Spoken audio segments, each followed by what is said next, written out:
ਸਤਿ ਸ਼੍ਰੀ ਅਕਾਲ। ਤੁਸੀਂ ਜੁੜੇ ਹੋਏ ਹੋ ਪੰਜਾਬੀ ਰੇਡੀਓ USA ਦੇ ਨਾਲ ਤੇ ਮੈਂ ਹਾਂ ਪ੍ਰਵੀਨ ਸ਼ਰਮਾ ਲੈ ਕੇ ਹਾਜ਼ਰ ਹਾਂ ਪ੍ਰੋਗਰਾਮ ਅਪਡੇਟ ਕੈਲੀਫੋਰਨੀਆ।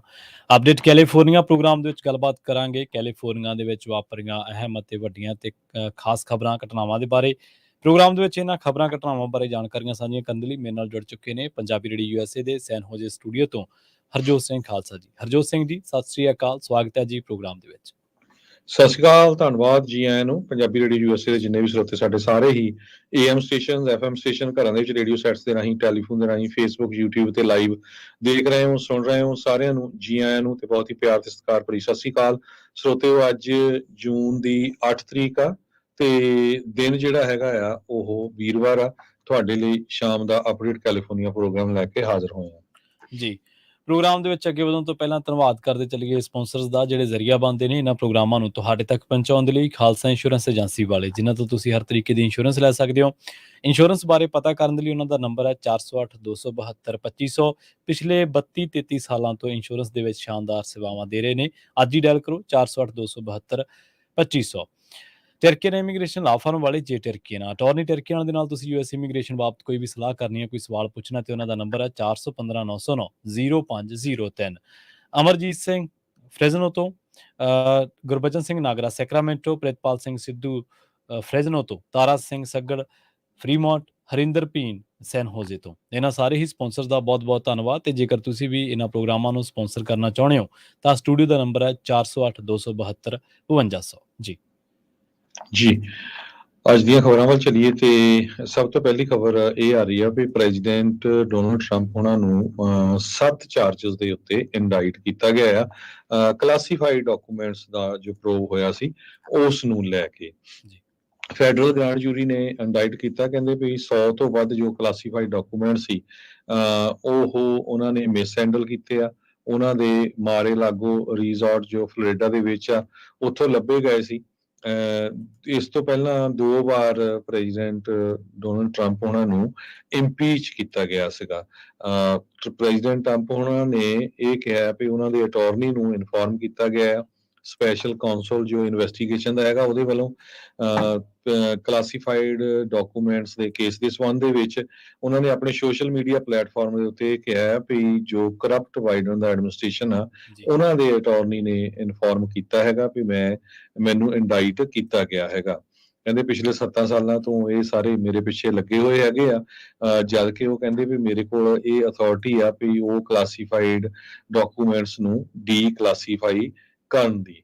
ਸੋ ਪ੍ਰੈਜ਼ੀਡੈਂਟ ਬਾਈਡਨ ਉਹਨਾਂ ਨੇ ਸਪੈਸ਼ਲ ਕਾਉਂਸਲ ਨੂੰ ਅਪਾਇੰਟ ਕੀਤਾ ਸੀ ਜਿਸ ਟਾਈਮ ਦੇ ਉੱਤੇ ਉਹਨਾਂ ਨੇ ਅਨਾਉਂਸ ਕੀਤਾ ਸੀ ਟਰੰਪ ਉਹਨਾਂ ਨੇ ਵੀ ਉਹ 2024 ਦੀ ਜੋ ਇਲੈਕਸ਼ਨ ਆ ਉਸ ਨੂੰ ਰਨ ਕਰਨ ਜਾ ਰਹੇ ਹੈਗੇ ਆ। ਤੇ ਅੱਜ ਉਹਨਾਂ ਨੂੰ ਇਹ ਜਿਹੜੇ ਚਾਰਜਸ ਲਾਏ ਗਏ ਆ 34 ਦੇ ਕਰੀਬ ਫੈਲੋਨੀ ਕਾਊਂਟਸ ਜੋ ਬਿਜ਼ਨਸ ਰੈਕਰਡਸ ਨੂੰ ਫਾਲਸੀਫਾਈ ਕਰਨਾ ਉਹਦੇ ਸੰਬੰਧ ਦੇ ਵਿੱਚ ਵੀ ਉਹਨਾਂ ਦੇ ਇੱਕ ਸੈਪਰੇਟ ਚਾਰਜਸ ਚੱਲ ਰਹੇ ਹੈਗੇ ਆ। ਸੋ ਜਦੋਂ ਵੀ ਉਹਨਾਂ ਨੇ ਅਨਾਉਂਸ ਕੀਤਾ ਤੇ ਨਾਲ ਦੀ ਨਾਲ ਉਹਨਾਂ ਨੇ ਲੋਕਾਂ ਤੋਂ ਜੋ ਪੈਸੇ ਦੀ ਮੰਗ ਵੀ ਕੀਤੀ ਹੈਗੀ ਆ ਵੀ ਉਹਨਾਂ ਦੀ ਫੰਡ ਰੇਜ਼ਿੰਗ ਦੇ ਵਿੱਚ ਹੈਲਪ ਕੀਤੀ ਜਾਵੇ ਤਾਂ ਕਿ ਅਸੀਂ ਇਸ ਨੂੰ ਫਾਈਟ ਕਰ ਸਕੀਏ। 11,000 ਪੇਜਸ ਜੋ ਗਵਰਨਮੈਂਟ ਦੇ ਡਾਕੂਮੈਂਟਸ ਆ ਉਹ ਮਾਰੇ ਲਾਗੋ ਉਹਨਾਂ ਦਾ ਜੋ ਘਰ ਸੀ ਉੱਥੋਂ ਲੱਭੇ ਹੈਗੇ, ਜਿਹਦੇ ਵਿੱਚੋਂ 100 ਦੇ ਕਰੀਬ ਕਲਾਸੀਫਾਈਡ ਡਾਕੂਮੈਂਟਸ ਹੈਗੇ ਜੀ। ਅਗਲੀ ਖਬਰ ਦੇ ਵੱਲ ਆਈਏ ਤੇ ਖਬਰ ਬੜੀ ਮੰਦਭਾਗੀ ਹੈ। ਇਸ ਖਬਰ ਦੇ ਮੁਤਾਬਕ ਇਹ ਜਿਹੜਾ ਹਾਦਸਾ ਵਾਪਰਿਆ ਉਹ ਇੱਕ ਰੂਸੀ ਬੰਦੇ ਨਾਲ ਵਾਪਰਿਆ। ਦਰਅਸਲ ਮਿਸਰ ਦੇ ਇੱਕ ਬੀਚ ਤੇ ਤੈਰਾਕੀ ਕਰ ਰਹੇ ਰੂਸ ਦੇ ਇੱਕ ਬੰਦੇ ਨੂੰ ਸ਼ਾਰਕ ਨੇ ਮਾਰ ਦਿੱਤਾ ਹੈ। ਇਹਦੇ ਬਾਬਤ ਇੱਕ ਵੀਡੀਓ ਜਿਹੜੀ ਲਗਾਤਾਰ ਇਸ ਵੇਲੇ ਸੋਸ਼ਲ ਮੀਡੀਆ ਤੇ ਘੁੰਮ ਰਹੀ ਹੈ ਤੇ ਵੀਡੀਓ ਦੇ ਵਿੱਚ ਲੋਕਾਂ ਦੀਆਂ ਚੀਕਾਂ ਸੁਣੀਆਂ ਜਾ ਸਕਦੀਆਂ ਨੇ, ਜਿਹੜੇ ਜਦੋਂ ਸ਼ਾਰਕ ਨੇ ਅਟੈਕ ਕੀਤਾ ਸੀ ਤਾਂ ਉਦੋਂ ਉਸ ਬੰਦੇ ਨੂੰ ਬਚਾਉਣ ਦੀ ਕੋਸ਼ਿਸ਼ ਜਾਂ ਉਸ ਬੰਦੇ ਦੀ ਹਾਲਾਤ ਉੱਤੇ ਵੇਖ ਕੇ ਜਿਹੜਾ ਉਹਨਾਂ ਦੀਆਂ ਚੀਕਾਂ ਨਿਕਲ ਰਹੀਆਂ ਸੀ। ਇੱਕ ਬੰਦੇ ਦੀ ਆਵਾਜ਼ ਤਾਂ ਇਹ ਵੀ ਕਹਿੰਦੇ ਸੁਣੀ ਜਾ ਸਕਦੀ ਹੈ ਕਿ ਸ਼ਾਰਕ ਨੇ ਇਹਦੇ ਜਿਹੜੇ ਅਵਸ਼ੇਸ਼ ਹੈ ਉਹ ਵੀ ਨਹੀਂ ਛੱਡਣੇ। ਸੋ ਇਹਦੇ ਵਿੱਚ ਇਸ ਬੰਦੇ ਦੇ ਨਾਲ ਜਿਹੜੀ ਅਣਹੋਣੀ ਹੋਈ ਹੈ ਉਹ ਇਹ ਹੋਈ ਹੈ ਕਿ ਇਹਨੂੰ ਬਚਾਉਣ ਜਿਹੜਾ ਦਸਤਾ ਆ ਰਿਹਾ ਸੀ, ਕਿਸ਼ਤੀ ਲਾਗੇ ਸੀ ਤੇ ਉਸ ਤੋਂ ਕੁਝ ਸਕਿੰਟ ਪਹਿਲਾਂ ਹੀ ਇਸ ਬੰਦੇ ਨੂੰ ਸ਼ਾਰਕ ਨੇ ਖਾ ਲਿਆ ਸੀ, ਮਾਰ ਦਿੱਤਾ ਸੀ। ਪਤਾ ਲੱਗਿਆ ਕਿ ਜਿਹੜੀ ਮਿਸਰ ਦੇ ਵਾਤਾਵਰਨ ਮੰਤਰਾਲੇ ਨੇ ਫੇਸਬੁੱਕ ਤੇ ਇਹ ਗੱਲ ਦੀ ਜਾਣਕਾਰੀ ਦਿੱਤੀ ਹੈ ਕਿ ਹੁਰਗਾਦਾ ਦਾ ਇੱਕ ਪ੍ਰਸਿੱਧ ਮਿਸਰੀ ਰਿਜ਼ੋਰਟ ਹੈ, ਉਹਦੇ ਤੇ ਐਲਿਸਿਸ ਡ੍ਰੀਮ ਬੀਚ ਹੋਟਲ ਹੈ, ਤੇ ਉੱਥੇ ਇੱਕ ਟਾਈਗਰ ਸ਼ਾਰਕ ਨੇ ਜਿਹੜਾ ਉਹ ਪਾਣੀ ਦੇ ਵਿੱਚ ਤੈਰ ਰਹੇ ਬੰਦੇ ਤੇ ਹਮਲਾ ਕੀਤਾ, ਤੇ ਇਸ ਹਮਲੇ ਦੇ ਵਿੱਚ ਇਸ ਬੰਦੇ ਨੂੰ ਮਾਰ ਦਿੱਤਾ ਗਿਆ। ਆਨਲਾਈਨ ਜਿਹੜੀ ਵੀਡੀਓ ਇਸ ਵੇਲੇ ਸਰਕੂਲੇਟ ਹੋ ਰਹੀ ਹੈ, ਜਿਹੜੀ ਵੀਡੀਓ ਲਗਾਤਾਰ ਟ੍ਰੈਂਡ ਕਰ ਰਹੀ ਹੈ, ਇਸ ਵੀਡੀਓ ਦੇ ਵਿੱਚ ਦੇਖਿਆ ਜਾ ਸਕਦਾ ਹੈ ਕਿ ਇਸ ਰੂਸੀ ਬੰਦੇ ਉੱਤੇ ਸ਼ਾਰਕ ਉਦੋਂ ਹਮਲਾ ਕਰਦੀ ਹੈ ਜਦੋਂ ਉਹ ਤੈਰ ਰਿਹਾ ਹੁੰਦਾ, ਤੈਰਾਕੀ ਕਰ ਰਿਹਾ ਹੁੰਦਾ ਹੈ, ਤੇ ਜਿਵੇਂ ਉਹਨੂੰ ਪਤਾ ਲੱਗਦਾ ਹੈ ਕਿ ਸ਼ਾਰਕ ਨੇ ਹਮਲਾ ਕਰ ਦਿੱਤਾ ਜਾਂ ਸ਼ਾਰਕ ਮੇਰੇ ਨੇੜੇ ਹੈ, ਤਾਂ ਉਹ ਮਦਦ ਦੇ ਲਈ ਵੇਖਦਾ ਹੈ। ਜਦੋਂ ਉਹ ਆਵਾਜ਼ਾਂ ਦਿੰਦਾ ਤੇ ਲੋਕ ਉਹਦੀ ਆਵਾਜ਼ ਸੁਣ ਕੇ ਨਾਲ ਦੀ ਨਾਲ ਰਿਐਕਟ ਕਰਨਾ ਸ਼ੁਰੂ ਕਰ ਦਿੰਦੇ ਨੇ, ਤੇ ਇਸੇ ਦਰਮਿਆਨ ਇਸ ਨੂੰ ਫਿਲਮਾਉਣਾ ਸ਼ੁਰੂ ਕਰ ਦਿੰਦੇ ਨੇ। ਉਹਦੀ ਮਦਦ ਦੇ ਲਈ ਉਹਦੀ ਕਿਸ਼ਤੀ ਜਿਹੜੀ ਹੈ, ਜਿਨ੍ਹਾਂ ਨੂੰ ਉਹ ਨੇੜੇ ਨੂੰ ਆਵਾਜ਼ ਮਾਰਦਾ, ਉਹ ਉਹਦੀ ਤੁਰਨਾ ਸ਼ੁਰੂ ਕਰ ਦਿੰਦੇ ਨੇ। ਪਰ ਮੰਦਭਾਗੀ ਗੱਲ ਇਹ ਹੈ ਕਿ ਇਸ ਬੰਦੇ ਨੂੰ ਬਚਾਇਆ ਨਹੀਂ ਜਾ ਸਕਿਆ, ਤੇ ਸ਼ਾਰਕ ਇਸ ਬੰਦੇ ਨੂੰ ਨਿਗਲ ਗਈ। ਇਸ ਵੇਲੇ ਇਹ ਜਿਹੜੀ ਖਬਰ ਹੈ ਉਹ ਸਾਰੀ ਦੁਨੀਆ ਦੇ ਵਿੱਚ ਹੀ ਟ੍ਰੈਂਡ ਕਰ ਰਹੀ ਹੈ, ਕਿਉਂਕਿ ਇਹਦੀ ਵੀਡੀਓ ਲਗਾਤਾਰ ਸਰਕੂਲੇਟ ਵੱਖ-ਵੱਖ ਜਿਹੜੇ ਮੀਡੀਆ ਪਲੇਟਫਾਰਮਸ ਨੇ, ਵੱਖ-ਵੱਖ ਪਲੇਟਫਾਰਮਸ ਨੇ, ਉਹਨਾਂ ਉੱਤੇ ਟ੍ਰੈਂਡ ਕਰ ਰਹੀ ਹੈ। ਹੁਣ ਜਿਹੜੇ ਹੁਰਗਾਦਾ ਦੇ ਵਿੱਚ ਰੂਸ ਦੇ ਕੌਂਸਲ ਜਨਰਲ ਨੇ, ਵਿਕਟਰ ਵਰਿਓਪੇਵ, ਉਹਨਾਂ ਨੇ ਇਸ ਨਿਊਜ਼ ਏਜੰਸੀ ਨੂੰ ਦੱਸਿਆ, ਜਿਹਦਾ ਨਾਂ ਟੌਸ ਹੈ, ਉਹਦੇ ਹਵਾਲੇ ਦੇ ਨਾਲ ਖਬਰ ਇਹ ਆ ਰਹੀ ਹੈ ਕਿ ਪੀੜਤ ਜਿਹੜਾ ਉਹ 23 ਸਾਲਾਂ ਦਾ ਹੈ, ਤੇ ਉਹ ਇਹ ਵੀ ਦੱਸਦੇ ਨੇ ਪੋਵੇਵ ਕਿ ਉਹ ਸੈਲਾਨੀ ਨਹੀਂ ਸੀਗਾ, ਉਹ ਕਈ ਮਹੀਨਿਆਂ ਤੋਂ ਮਿਸਰ ਦੇ ਵਿੱਚ ਰਹਿ ਰਿਹਾ ਸੀ। ਇਸ ਦਰਦਨਾਕ ਹਾਦਸੇ ਨੂੰ ਇਸ ਨੌਜਵਾਨ ਦੇ ਪਿਤਾ ਨੇ ਵੀ ਆਪਣੇ ਅੱਖੀਂ ਦੇਖਿਆ। ਜੀ। ਜੀ, ਅਗਲੀ ਖਬਰ ਵੱਲ ਚਲੀਏ। ਕਿਊਬਾ ਵਾਲਿਆਂ ਨੇ ਚਾਈਨਾ ਨੂੰ ਪਰਮਿਸ਼ਨ ਦੇ ਦਿੱਤੀ ਆ ਵੀ ਉਹ ਇੱਕ ਫੈਸਿਲਿਟੀ ਨੂੰ ਬਣਾਉਣ ਜਾ ਰਹੇ ਆ ਉਹਨਾਂ ਦੇ ਆਈਲੈਂਡ ਦੇ ਉੱਤੇ। ਇਹ ਯੂਐਸ ਦੀ ਜੋ ਇੰਟੈਲੀਜੈਂਸ ਆ ਉਹ ਕਹਿ ਰਿਹਾ ਵੀ ਸਪਾਈਂਗ ਫੈਸਿਲਿਟੀ ਜੀ। ਚਾਈਨਾ ਵਾਲੇ ਕਿਊਬਾ ਦੇ ਵਿੱਚ ਬਣਾਉਣ ਜਾ ਰਹੇ ਹੈਗੇ ਆ। ਕਹਿੰਦੇ ਵੀ ਯੂਐਸ ਨੇ ਇਸ ਪਲਾਨ ਦੇ ਬਾਰੇ ਕੁਝ ਹਫ਼ਤੇ ਪਹਿਲਾਂ ਹੀ ਲਰਨ ਕੀਤਾ। ਇਹ ਕਲੀਅਰ ਤਾਂ ਨਹੀਂ ਹੈਗਾ ਵੀ ਚਾਈਨਾ ਨੇ ਆਲਰੇਡੀ ਸ਼ੁਰੂ ਕਰ ਦਿੱਤੀ ਆ ਇਹ ਫੈਸਿਲਿਟੀ ਬਣਾਉਣੀ, ਪਰ ਇਹ ਪਤਾ ਚੱਲ ਗਿਆ ਹੈ ਵੀ ਚਾਈਨਾ ਵਾਲੇ ਉੱਥੇ ਬਣਾ ਰਹੇ ਹੈਗੇ ਆ। ਇਸੇ ਤਰ੍ਹਾਂ ਇੱਕ ਸੈਕੰਡ ਸੋਰਸ ਜੋ ਫੈਮਲੀਅਰ ਹੈਗਾ ਇੰਟੈਲੀਜੈਂਸ ਦੇ ਵਿੱਚ, ਉਹਨਾਂ ਨੇ ਕਿਹਾ ਵੀ ਆਲਰੇਡੀ ਡੀਲ ਬਣ ਚੁੱਕੀ ਹੈਗੀ ਆ, ਤੇ ਕਿਸ ਟਾਈਮ ਦੇ ਉੱਤੇ ਸ਼ੁਰੂ ਹੋਣਾ ਇਹ ਹਜੇ ਇਹਦੇ ਬਾਰੇ ਪਤਾ ਨਹੀਂ ਹੈਗਾ। ਇਹ ਪਹਿਲੀ ਵਾਰੀ ਨਹੀਂ ਹੋਊਗਾ ਵੀ ਚਾਈਨਾ ਵਾਲੇ ਆਪਣੀ ਜੋ ਸਪਾਈ ਦੇ ਲਈ ਸਪਾਈ ਏਜੰਸੀ ਦੇ ਲਈ ਇੱਕ ਆਫਿਸ ਉੱਥੇ ਬਣਾਉਣ ਜਾ ਰਹੇ ਆ ਤਾਂ ਕਿ ਉਹ ਯੂਐਸ ਦਾ ਜੋ ਇਲੈਕਟ੍ਰੋਨਿਕ ਕਮਿਊਨੀਕੇਸ਼ਨ ਆ ਉਹਨੂੰ ਚੈੱਕ ਕਰ ਸਕਣ। ਇਸ ਤੋਂ ਪਹਿਲਾਂ ਵੀ ਉਹਨਾਂ ਨੇ ਕਈ ਵਾਰੀ ਇਦਾਂ ਦੀ ਕੋਸ਼ਿਸ਼ ਕੀਤੀ ਹੈਗੀ ਹੈ। ਜੀ। ਅਗਲੀ ਖਬਰ ਦੇ ਵੱਲ ਵਧੀਏ ਤੇ ਆਪਾਂ ਗੱਲ ਕਰੀਏ, ਇਸ ਵੇਲੇ ਰੁਖ ਕਰੀਏ ਰੀਓ ਵੈਸਟਾ ਦਾ। ਰੀਓ ਵੈਸਟਾ ਹਵਾਈ ਅੱਡੇ ਦੇ ਨੇੜੇ ਇੱਕ ਬੜਾ ਦਰਦਨਾਕ ਹਾਦਸਾ ਵਾਪਰ ਗਿਆ। ਇਸ ਹਾਦਸੇ ਦੇ ਵਿੱਚ ਇੱਕ ਛੋਟਾ ਜਹਾਜ਼ ਆ ਜਿਹੜਾ ਉਹ ਹਾਦਸਾਗ੍ਰਸਤ ਹੋਇਆ, ਤੇ 2 ਲੋਕਾਂ ਦੀ ਮੌਤ ਹੋਣ ਬਾਰੇ ਪਤਾ ਲੱਗਿਆ। ਰੀਓ ਵੈਸਟਾ ਦਾ ਜਿਹੜਾ ਪੁਲਿਸ ਵਿਭਾਗ ਆ ਉਹਨੇ ਇਹ ਗੱਲ ਦੀ ਜਾਣਕਾਰੀ ਦਿੱਤੀ ਕਿ ਜਹਾਜ਼ ਸਵੇਰੇ 11:46 ਤੇ ਰੀਓ ਵੈਸਟਾ ਹਵਾਈ ਅੱਡੇ ਦੇ ਪੂਰਬ ਵੱਲ ਡਿੱਗਿਆ ਸੀਗਾ, ਤੇ ਪੁਲਿਸ ਨੇ ਦੱਸਿਆ ਕਿ ਜਦੋਂ ਜਹਾਜ਼ ਇਹ ਹਾਦਸਾਗ੍ਰਸਤ ਹੁੰਦਾ, ਜਦੋਂ ਇਹਦੇ ਨਾਲ ਇਹ ਘਟਨਾ ਵਾਪਰਦੀ ਹੈ, ਤਾਂ ਉਦੋਂ 2 ਜਾਣੇ ਜਹਾਜ਼ ਦੇ ਵਿੱਚ ਮੌਜੂਦ ਸਨ ਤੇ ਦੋਵਾਂ ਦੀ ਮੌਕੇ ਤੇ ਹੀ ਮੌਤ ਹੋ ਗਈ। ਨੈਸ਼ਨਲ ਟਰਾਂਸਪੋਰਟੇਸ਼ਨ ਸੇਫਟੀ ਬੋਰਡ ਦੇ ਮੁਤਾਬਕ ਜਹਾਜ਼ ਇੱਕ ਤਜਰਬੇ ਕਰਨ ਵਾਲਾ, ਜਾਂ ਜਿਹਦੇ ਕਹਿ ਲਈ ਕਿ ਜਿਹਦੀ ਪਰਖ ਕੀਤੀ ਜਾਂਦੀ ਜਿਹੜੇ ਉੱਤੇ, ਉਹ ਸਕਾਈ ਬੋਲਟ ਦੱਸਿਆ ਗਿਆ। ਇਹਦੇ ਨਾਲ ਫੈਡਰਲ ਐਵੀਏਸ਼ਨ ਐਡਮਿਨਿਸਟ੍ਰੇਸ਼ਨ ਤੇ NTSB national transportation safety board ਜਿਹੜਾ, ਤੇ ਸਲਾਨੋ ਕਾਉਂਟੀ ਸ਼ੈਰਿਫ ਦਾ ਦਫ਼ਤਰ ਇਸ ਘਟਨਾ ਦੀ ਇਸ ਵੇਲੇ ਜਾਂਚ ਕਰ ਰਹੇ ਨੇ। ਤੇ ਇਹ ਜਿਹੜਾ ਹਾਦਸਾ ਵਾਪਰਿਆ ਇਹ ਰੀਓ ਵੈਸਟਾ ਹਵਾਈ ਅੱਡੇ ਦੇ ਨੇੜੇ ਉਦੋਂ ਵਾਪਰਿਆ ਜਦੋਂ ਇੱਕ ਛੋਟਾ ਜਹਾਜ਼ ਜਿਹੜਾ ਉਹ ਹਾਦਸਾਗ੍ਰਸਤ ਹੋ ਗਿਆ। ਜੀ। ਜੀ, ਅਗਲੀ ਖਬਰ ਵੱਲ ਚਲੀਏ। ਈਰਾਨ ਦੇ ਨਾਲ ਕਹਿੰਦੇ ਵੀ USA ਦੀ ਉੱਥੇ ਦਾ ਜੋ ਆਇਲ ਆ ਉਹ ਖਰੀਦਣ ਦੀ ਡੀਲ ਹੋ ਸਕਦੀ ਹੈਗੀ ਆ, ਜਿਹਨੂੰ ਦੇਖਦੇ ਹੋਏ ਆਇਲ ਦੀਆਂ ਪ੍ਰਾਈਸਿਸ $70 ਪਰ ਬੈਰਲ ਦੇ ਹਿਸਾਬ ਦੇ ਨਾਲ ਡਾਊਨ ਹੋ ਗਈਆਂ ਹੈਗੀਆਂ। ਇਹ ਇੱਕ ਬਹੁਤ ਵੱਡੀ ਡੀਲ ਹੋਊਗੀ ਕਿਉਂਕਿ ਈਰਾਨ ਨੂੰ US ਕਾਫੀ ਲੰਬੇ ਸਮੇਂ ਤੋਂ ਹੀ ਆਪਣਾ ਵਿਰੋਧੀ ਸਮਝਦਾ ਆ ਰਿਹਾ ਹੈਗਾ, ਪਰ ਇਹ ਪਤਾ ਚੱਲਿਆ ਆ ਵੀ ਜੋ ਰੀਸੈਂਟਲੀ ਡੀਲ ਹੋਈ ਆ ਉਹਦੇ ਵਿੱਚ ਬੈਸਟ ਟੈਕਸਸ ਇੰਟਰਮੀਡੀਏਟ ਉਹਨਾਂ ਦਾ ਜੋ ਸਟਾਕ ਆ 4.8% ਡਾਊਨ ਚੱਲ ਗਿਆ $70 ਪਰ ਬੈਰਲ ਦੇ ਹੋਣ ਦੇ ਹਿਸਾਬ ਦੇ ਨਾਲ। ਰਬੈਕਾ ਬੇਬੀਨ ਇੱਕ ਸੀਨੀਅਰ એનર્ਜੀ ਟ੍ਰੇਡਰ ਹੈਗੇ ਆ CIBC ਪ੍ਰਾਈਵੇਟ ਵੈਲ ਤੇ, ਉਹਨਾਂ ਨੇ ਕਿਹਾ ਵੀ ਇਹ ਓਵਰ ਰਿਐਕਸ਼ਨ ਲੱਗਦਾ ਆ, ਪਰ ਜੇ ਇਹ ਡੀਲ ਥਰੂ ਹੋ ਜਾਂਦੀ ਆ ਤਾਂ ਕਹਿੰਦੇ ਵੀ 1 million barrel daily crude oil ਦੀ ਪ੍ਰੋਡਕਸ਼ਨ ਈਰਾਨ ਕਰ ਸਕਦਾ ਹੈਗਾ। ਜੋ ਕਿ USA ਦੇ ਵਿੱਚ ਪਹੁੰਚ ਸਕਦੀ ਆ, ਤੇ 3.7 ਮਿਲੀਅਨ ਬੈਰਲਸ ਏ ਡੇ ਬਾਈ ਨੈਕਸਟ ਈਅਰ। ਸੋ ਇਹ ਦੇਖਦੇ ਆ, ਪਰ ਇਹਦੇ ਸੰਬੰਧ ਦੇ ਵਿੱਚ ਵਿਧਾਂਤ ਪਟੇਲ ਜੀ ਜੋ ਸਟੇਟ ਡਿਪਾਰਟਮੈਂਟ ਦੇ ਸਪੋਕਸਮੈਨ ਹੈਗੇ ਆ, ਉਹਨਾਂ ਨੇ ਕਿਹਾ ਵੀ ਰਿਊਮਰਸ ਹੈਗੇ ਆ, ਲੀਕਸ ਆਫ ਡਿਪਲੋਮੈਟਿਕ ਕਨਵਰਸੇਸ਼ਨ ਆ, ਹਜੇ ਤੱਕ ਇਹ ਕੋਈ ਕਲੀਅਰ ਨਹੀਂ ਹੋਈ, ਪਰ ਗੱਲ ਇੱਥੋਂ ਲੱਗ ਰਹੀ ਆ ਆਇਲ ਆਲਰੇਡੀ 10% ਡਾਊਨ ਹੈਗਾ। ਚਾਈਨਾ ਦੀ ਇਕਨੋਮੀ ਬੜੀ ਮਾੜੀ ਹੈ ਇਸ ਟਾਈਮ ਦੇ ਉੱਤੇ, ਇੰਟਰਸਟ ਰੇਟ ਹਾਈ ਹੈਗੇ ਆ, ਫੈਡਰਲ ਰਿਜ਼ਰਵ ਬੋਰਡ ਨੇ ਅਨਾਉਂਸ ਆਲਰੇਡੀ ਕਿੰਨੀ ਵਾਰੀ ਕੀਤਾ ਹੈਗਾ, ਤੇ ਜੋ ਰਸ਼ੀਆ ਵਾਲੇ ਆ ਉਹ ਆਪਣਾ ਕਰੂਡ ਆਇਲ ਧੜਾ ਧੜ ਵੇਚ ਰਹੇ ਹੈਗੇ, ਇੰਡੀਆ ਵਾਲੇ ਜੋ ਆ ਉਹ ਉੱਥੋਂ ਖਰੀਦ ਰਹੇ ਆ। ਸੋ ਹੋ ਸਕਦਾ ਇਹ ਸਾਰੇ ਕਾਸੇ ਨੂੰ ਦੇਖਦੇ ਹੋਏ ਅਮਰੀਕਾ ਵਾਲਿਆਂ ਨੇ ਚਾਈਨਾ ਦੇ ਨਾਲ ਹੱਥ ਮਿਲਾ ਲਿਆ ਹੋਵੇ। ਜੀ ਫ੍ਰੈਜ਼ਨੋ ਦੇ ਵਿੱਚ ਲਗਾਤਾਰ ਕ੍ਰਾਈਮ ਦੀਆਂ ਵਾਰਦਾਤਾਂ ਦੇ ਵਿੱਚ ਇਜ਼ਾਫਾ ਦਰਜ ਕੀਤਾ ਜਾ ਰਿਹਾ ਤੇ ਇਸੇ ਕਰਕੇ ਫ੍ਰੈਜ਼ਨੋ ਜਿਹੜੇ ਵਾਸੀ ਨੇ ਉਹ ਇਸ ਦੇ ਲਈ ਸਿਟੀ ਨੂੰ ਜਾਂ ਹੋਰ ਜਿਹੜੇ ਆਲਾ ਉੱਚ ਅਧਿਕਾਰੀ ਨੇ ਉਹਨਾਂ ਨੂੰ ਇਸ ਬਾਬਤ ਸ਼ਿਕਾਇਤ ਕਰਦੇ ਰਹਿੰਦੇ ਨੇ ਤੇ ਆਪਸ ਵਿੱਚ ਵੀ ਉਹਨਾਂ ਦੀ ਗੱਲਬਾਤ ਦੇ ਵਿੱਚ ਅਕਸਰ ਗੱਲਬਾਤ ਹੁੰਦੀ ਹੈ ਕਿ ਕਈ ਇਲਾਕੇ ਅਜਿਹੇ ਨੇ ਜਿੱਥੇ law and order the situation ਜਿਹੜੀ ਹੈ ਲਗਾਤਾਰ ਖਰਾਬ ਹੋ ਰਹੀ ਹੈ। ਇੱਕ ਵਾਰ ਫਿਰ ਦੱਖਣੀ ਪੱਛਮੀ ਫ੍ਰੈਜ਼ਨੋ ਦੇ ਵਿੱਚ ਗੋਲੀਬਾਰੀ ਦੀ ਘਟਨਾ ਵਾਪਰੀ ਹੈ ਤੇ ਇਸ ਗੋਲੀਬਾਰੀ ਦੀ ਘਟਨਾ ਦੇ ਵਿੱਚ ਇੱਕ ਆਦਮੀ ਦੀ ਮੌਤ ਹੋ ਗਈ ਹੈ ਤੇ ਇੱਕ ਔਰਤ ਹਸਪਤਾਲ ਦੇ ਵਿੱਚ ਇਲਾਜ ਦੇ ਜੇਰੇ ਇਲਾਜ ਦੱਸੀ ਗਈ ਹੈ। ਦੱਖਣੀ ਜਨੇਵਾ ਤੇ ਲੋਰੇਨਾ ਦੇ ਨੇੜੇ ਇੱਕ ਗੋਲੀਬਾਰੀ ਹੋਈ ਹੈ ਜਿਹਦੇ ਵਿੱਚ ਕਈ ਰਾਉਂਡ ਫਾਇਰ ਹੋਏ ਨੇ ਤੇ ਪੁਲਿਸ ਨੂੰ ਇਹਦੇ ਬਾਰੇ ਇੱਕ ਵਿਭਾਗ ਦੇ ਸ਼ਾਰਟ ਸਪੌਟਰ ਦੁਆਰਾ ਸਿਸਟਮ ਦੁਆਰਾ ਅਲਰਟ ਜਿਹੜਾ ਉਹ ਕੀਤਾ ਗਿਆ ਸੀ।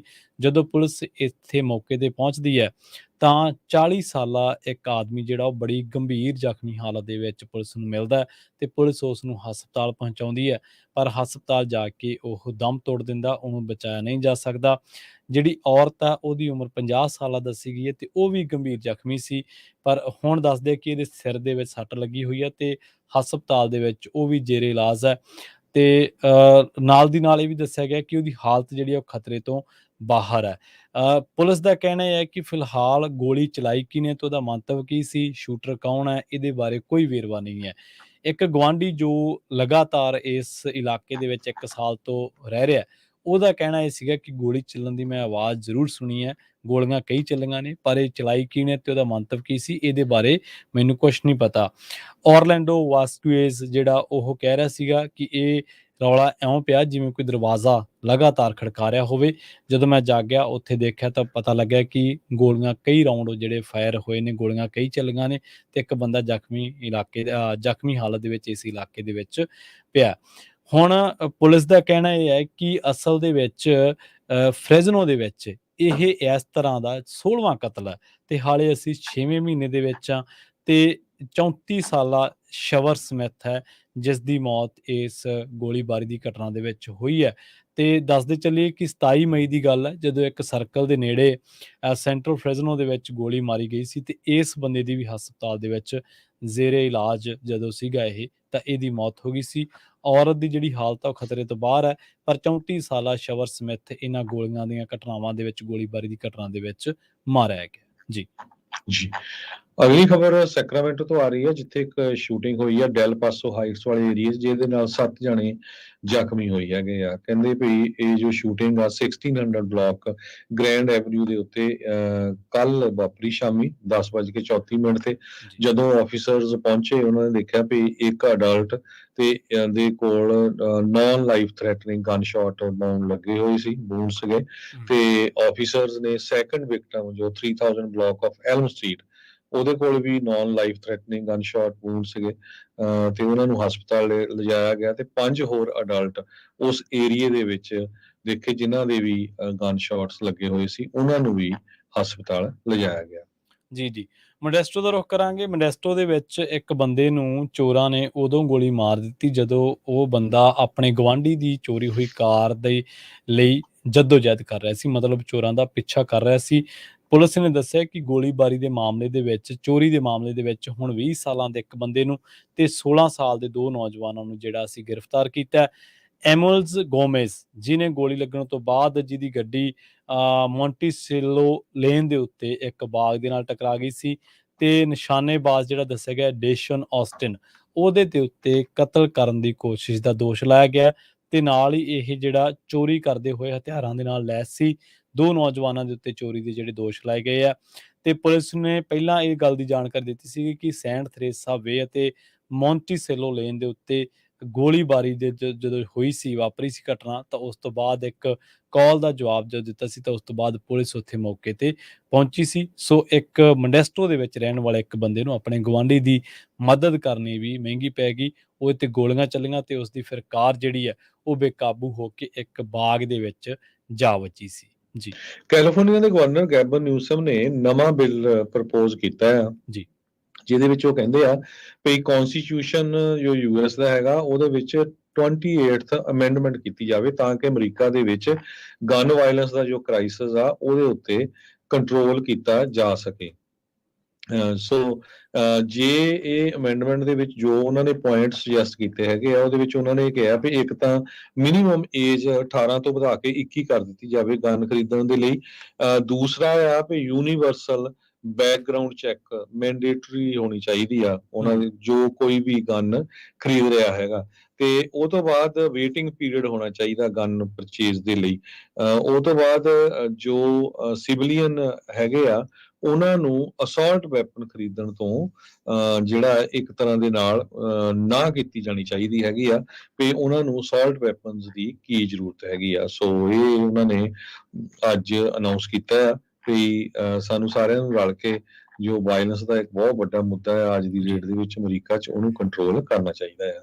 ਜੀ ਤੇ ਸਾਡਾ ਸਮਾਂ ਖਬਰਾਂ ਦਾ ਸਮਾਪਤੀ ਵਾਲਾ ਤੇ ਜਾਂਦੇ ਜਾਂਦੇ ਆਪਾਂ ਜੇ ਸਟਾਕ ਮਾਰਕੀਟ ਦੀ ਗੱਲ ਕਰਦੇ ਜਾਈਏ ਤੇ ਅੱਜ ਸਟਾਕ ਮਾਰਕੀਟ ਡਾਊਨ ਗਈ ਹੈਗੀ ਆ ਤੇ ਸਟਾਕ ਮਾਰਕੀਟ ਦੇ ਜੋ ਫਿਊਚਰਸ ਆ ਉਹ ਵੀ ਕਾਫੀ ਡਾਊਨ ਗਏ ਹੈਗੇ ਆ। ਸੋ ਜੋ ਇਨਵੈਸਟਰਸ ਆ ਉਹ ਦੇਖ ਰਹੇ ਹੈਗੇ ਆ ਵੀ ਕਿੱਦਾਂ ਜੋ ਮਾਰਕੀਟ ਚੱਲ ਰਹੀ ਹੈਗੀ, ਇਕਨੋਮੀ ਕਿਸ ਹਿਸਾਬ ਦੇ ਨਾਲ ਚੱਲ ਰਹੀ ਹੈਗੀ ਆ। ਸੋ ਆਉਣ ਵਾਲੇ ਦਿਨਾਂ 'ਚ ਕਾਫੀ ਉੱਪਰ ਥੱਲੇ ਤੁਸੀਂ ਦੇਖੋਗੇ।